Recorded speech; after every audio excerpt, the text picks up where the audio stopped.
Baiklah, di sini saya dari kelompok 5 dengan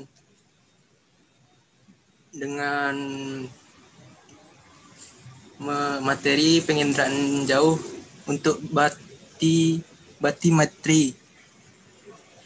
Kelompok saya ada Irfan Wahidin dan saya sendiri. Baiklah, selanjutnya saya langsung saja ke materi yang akan disampaikan oleh Irfan Wahidian. Pada Irfan dipersilakan. Apakah batimetri itu? Batimetri adalah studi dan pemetaan dasar laut yang melibatkan perolehan pengukuran kedalaman laut dan setara dengan pemetaan topografi bumi. Batimetri mengukur kedalaman air di lautan, sungai, atau danau.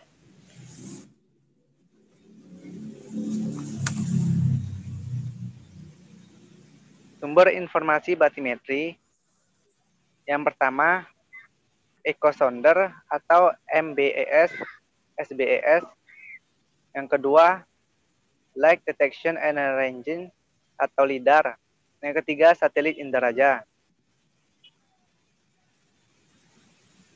Pemanfaatan informasi batimetri mendukung agenda pembangunan nasional dalam memperkuat ketahanan ekonomi untuk pertumbuhan yang berkualitas dan berkeadilan melalui keterpaduan kebijakan lintas sektor atau kemaritiman, kelautan, dan perikanan, pengelolaan sumber daya alam, dan pariwisata.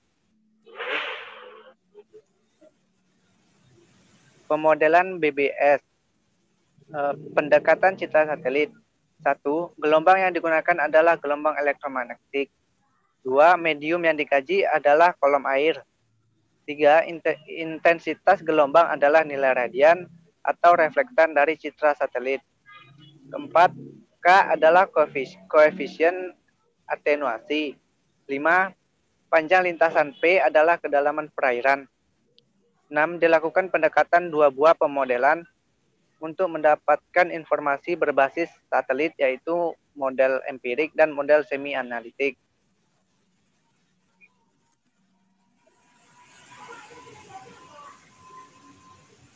Ini skema pemodelan BBS.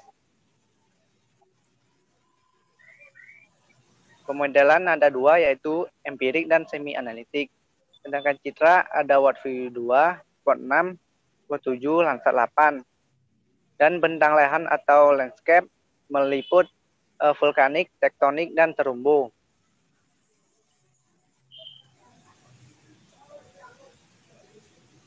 Integrasi peta darat atau laut.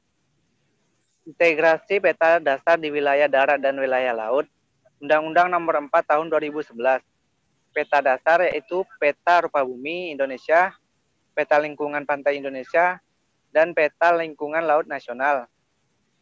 Layer meliputi garis pantai, ipsografi, perairan, nama rupa bumi, batas wilayah, transportasi dan utilitas, bangunan dan fasilitas umum, dan terakhir penutup lahan. SBD model. Yang pertama, empirical model. Hubungan antara radians di air dan kedalaman dihitung secara empiris tanpa memperhatikan bagaimana cara merambat dalam air. Kedua, membutuhkan data training atau menghitung koefisien. Model yang kedua yaitu model analytical model. Yang pertama, murni berdasarkan cara penetrasi cahaya dalam air.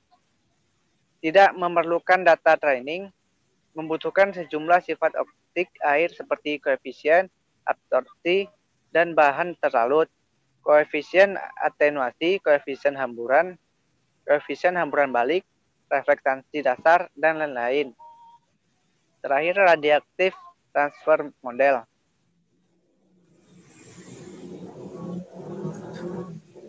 Kebutuhan penggunaan SBD.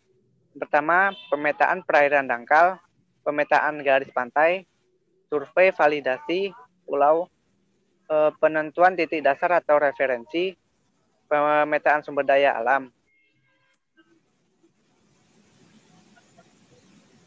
Selanjutnya akan dipresentasikan oleh Muhammad Farhan. Baiklah, yaitu SPBD model, kombinen model. Model ini berdasarkan algoritma fisik dan prediktornya dapat diturunkan secara analitik dan radiatif transfer model. Data kedalaman referensi data dalam kurung data training digunakan untuk menghitung koefisien atuasi dari masing-masing band.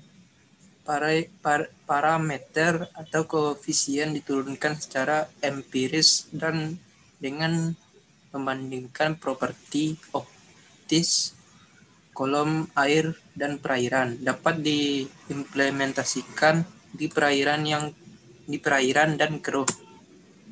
Model analitik berdasarkan kemampuan penetrasi cahaya ke dalam air. Pembangunan modelnya membutuhkan sejumlah atribut air seperti koefisien absorpsi terlarut, material terlarut, koefisien atenuasi, koefisien scattering, koefisien backscatter, nilai refleksi dasar. Baiklah, sekian dari kelompok saya. Kurang lebihnya mohon maaf. Assalamualaikum warahmatullahi wabarakatuh. 8. Lah. Enlay. Alah. Menyimpannya baca ya. Berhentian kan simpan nak. Stop recording.